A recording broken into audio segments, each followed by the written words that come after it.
നമ്മളെ കടയിലേക്ക് നമ്മളെ ഒരു 3-4 ചങ്കുകൾ വന്നിരിക്കണേ. എന്താ സംഭവം എന്ന് ചോദിച്ചാൽ കുറച്ച് സാധനം വാങ്ങാൻ വേണ്ടിയിട്ട് വന്നതാണ്. നമ്മളെ പട്ടാമ്പി പ്രവർത്തിക്കുന്ന ഒരു വൃദ്ധസദനം ഉണ്ട്, സ്നേഹനിലയം എന്ന് പറയുന്ന ഒരു വൃദ്ധസദനം. അപ്പോൾ നമ്മളെ നാട്ടിലത്തെ അയനിക്കോട് വല്യാളമ്പ് സെക്കുലർ സെക്കുലർ യുവജനവേദി എന്ന് പറയുന്ന ഒരു സംഘടന. അപ്പോൾ അവിടേക്ക് ഈ സ്നേഹനിലയം എന്ന് പറഞ്ഞ ക്ലബ്ബ് സ്നേഹനിലയം എന്ന് പറഞ്ഞ വൃദ്ധസദനത്തേക്ക് ഒരുപാട് സാധനങ്ങൾ, ഒരു ഗുഡ്സ് സാധനങ്ങൾ ഞാൻ കാണിച്ചു തരാം. അപ്പോൾ നമ്മളെ കടയിൽ നിന്നും കുറച്ച് സാധനങ്ങൾ ഓല് വാങ്ങിയിട്ടുണ്ട്. കുറച്ച് സാധനങ്ങൾ പറഞ്ഞാൽ നമ്മളടുത്തില്ല സാധനം, നമ്മളടുത്ത് ഇവിടെ എല്ലാ ഒരുവിധം സാധനങ്ങളൊക്കെ ഓൾക്ക് അവൾക്ക് പറ്റുന്ന സാധനങ്ങളൊക്കെ വാങ്ങിയിട്ടുണ്ട്. അപ്പോൾ ഒരു പെട്ടി ആക്കിയിട്ടുണ്ട്. അപ്പോൾ ഞാൻ ഈ സാധനങ്ങളെല്ലാം കാണിച്ചു തരാം. ഓലെന്ന് പറഞ്ഞാൽ ഈ സെക്കുലർ യുവജന വേദി എന്ന് പറയുന്ന ഒരു കൂട്ടായ്മയാണ്, ഒരു ക്ലബ്ബാണ്. അപ്പോൾ ഇതുപോലത്തെ എല്ലാ ചാരിറ്റി പ്രവർത്തനങ്ങൾക്കും നമ്മളെ നാട്ടിൽ മുന്നിൽ നിന്ന് നേതൃത്വം കൊടുക്കുന്ന ഒരു സംഘടനയാണ്.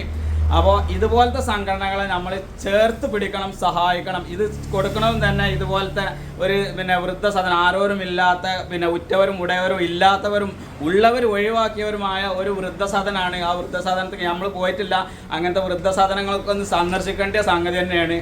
അപ്പോൾ ഇതുപോലത്തെ സംഗതികളൊക്കെ, ഇതുപോലത്തെ നല്ല നല്ല കാര്യങ്ങൾ ചെയ്യുമ്പോൾ നമ്മൾ അവരെ ചേർത്ത് പിടിക്കണം എന്നാണ് എനിക്ക് പറയാനുള്ളത്. അപ്പോൾ ഇവിടുന്ന് വാങ്ങിയ സാധനങ്ങളും ഇവിടെ കൊണ്ടുപോകുന്ന സാധനങ്ങളൊക്കെ ഞാൻ കാണിച്ചു തരാം. ഓക്കെ, അപ്പോൾ ഇതാണ് നമ്മളെ സെക്കുലർ യുവജനവേദി ക്ലബിൻ്റെ ഭാരവാഹികൾ ഫൈസൽ, ഖലീൽ, ജാഫർ, എൻ്റെ പേര് മാർക്കാണ്. അപ്പോൾ എന്തൊക്കെയാണ് നിങ്ങളെ പരിപാടികൾ? ഇത് എവിടെയാണ് തന്നെ പട്ടാമ്പിക്കല്ല കൊണ്ടുപോകേണ്ടത്? അപ്പോൾ ഇതാണ് നമ്മളിന്ന് വാങ്ങിയ സാധനങ്ങൾ. കുറേ ഉണ്ട് കേട്ടോ, അത് പെട്ടിയിലാക്കിയതാണ്. കുറേ സാധനങ്ങളുണ്ട്. പിന്നെ ഈ ഗുഡ്സിൽ പുറത്ത് സാധനങ്ങളുണ്ട്, കാണിച്ചതാണ്. അതാ ഒരു 407 സാധനം, ഒരുപാട് പച്ചക്കറികളും അതേപോലെ എല്ലാ സാധനങ്ങളും ഉണ്ട്. ഇതിൽ ഇഷ്ടം പോലെ സാധനത്തേക്ക് എന്താ പറയുക, ഒരു മാസത്തിനുള്ള സാധനങ്ങളൊന്നും അല്ലല്ലോ ഇതിൽ. അപ്പോൾ മക്കളെ, ഇതാണ് ജീവകാരുണ്യ പ്രവർത്തനങ്ങൾ എന്ന് പറഞ്ഞാൽ ഇതാണ് ഇങ്ങനത്തെ സംഗതികൾക്ക്. ഇത് നമ്മളെ അയനിക്കോട് മെഡിക്കൽ ഷോപ്പ് ഉണ്ട്, ബ്രൈറ്റ് മെഡിക്കൽസ് എന്ന് പറഞ്ഞ മെഡിക്കൽ ഷോപ്പ്. ആ മെഡിക്കൽ ഷോപ്പിൽ നിന്ന് കൊടുത്തതാണ് ഈ മെഡിക്കൽ ഉൽപ്പന്നങ്ങൾ. എന്തൊക്കെയാണ് ഇതിൽ?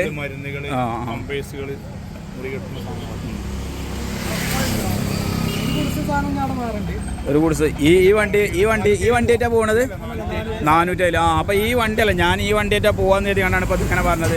അപ്പോൾ ഈ വണ്ടിയിലല്ല കൊണ്ടുപോകുന്നത്, 400 കൊണ്ടുപോകുന്നത്. തന്നെ 2 ഗുഡ്സ് വിറക്.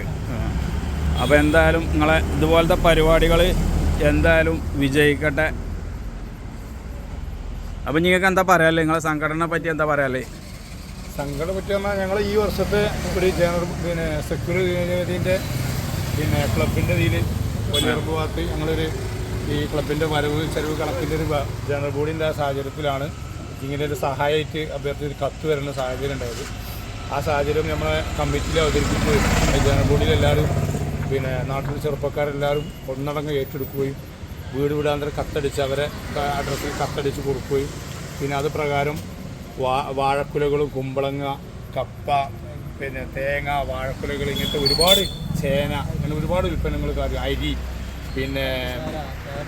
ചായപ്പൊടി, ഇങ്ങനെ എല്ലാ രീതിയിലും വീട്ടുന്ന പിന്നെ ഒരുപാടൊക്കെ ധനസഹായമായിട്ട് നമുക്ക് സഹായിച്ചിട്ടുണ്ട് പ്രവാസികളൊക്കെ. അപ്പോൾ ഞങ്ങൾക്ക് ആത്മവിശ്വാസം എന്താ വെച്ചാൽ ഞങ്ങളുടെ നാട്ടിൽ ഇങ്ങനത്തെ ക്ലബിൻ്റെ രീതിയിൽ എപ്പോഴും മുന്നിട്ടിറങ്ങിയ ഏത് പ്രവർത്തനം വിജയിപ്പിക്കാൻ കഴിയുന്ന ഒരു പ്രയത്നത്തോടെ നമ്മളെ ചെയ്തത് വളരെ ഭംഗിയായിട്ട് ചെയ്തു. ഇനി നാളെ ഇതിൻ്റെയൊക്കെ സാധനങ്ങളൊക്കെ ഐറ്റംസുകളൊക്കെ ക്ലിയറാക്കിയിട്ട് നല്ല അടുക്കും ചിട്ടോടെ നല്ലൊരു പ്രവർത്തന മാതൃകയാക്കിയിട്ട് ഞങ്ങൾ പോകും. ഞങ്ങൾക്ക് ഇതോട് പറയാനെന്ന് വെച്ചാൽ ഇതുപോലുള്ള സ്ഥാപനങ്ങളെ ഇനി ഇപ്പോഴത്തെ കാലത്ത് നിലനിർത്തി കൊണ്ടുപോകണമെങ്കിൽ ഇതുപോലെ ക്ലബ്ബുകളും ബാക്കിയുള്ള ആളുകൾക്ക് അത് കണ്ടൊരു പ്രചോദനമാക്കിയിട്ട് ഏറ്റെടുക്കണം എന്നുള്ളൊരു കൂടി ഇതിന് കൂടെ ഓർമ്മപ്പെടുത്താൻ പറ്റും. അപ്പോൾ ഓക്കെ, അപ്പോൾ ഇതൊക്കെയാണ് പറയുന്നത്. ഇതാണ് നമ്മളെ കുട്ടേട്ടനും ഉണ്ട് കേട്ടോ, സജീവ പ്രവർത്തകനാണ്. അപ്പോൾ നിങ്ങളെ ഇതുപോലത്തെ നല്ല നല്ല കാര്യങ്ങൾ വിജയിക്കട്ടെ.